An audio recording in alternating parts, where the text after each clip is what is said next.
বরিশালের গরু নদী ও আগ্রার যারা উপজেলায় পানিতে ডুবে এক শিশু ও এক বৃদ্ধ প্রাণ হারিয়েছে। সোমবার দুপুরে জেলার পৃথক এই ঘটনাটি ঘটে। নিহত মারিয়া আক্তার গরু নদী উপজেলার ভাগার গ্রামের আবু কবিরের মেয়ে এবং আব্দুল হোসেন মোল্লা আগ্রার যারা অশোক সেন গ্রামের নিহত রাহেল মোল্লার ছেলে। মারিয়ার বাবা জানায়, সোমবার দুপুরে মারিয়াকে পরিবারের সদস্যরা দেখতে না পেয়ে বিভিন্ন বাড়িতে খোঁজাখুঁজি করেন।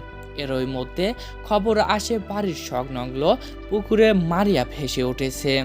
সেখান থেকে উদ্ধার করে স্থানীয় হাসপাতালে নেওয়া হলে চিকিৎসক তাকে নিহত ঘোষণা করেন।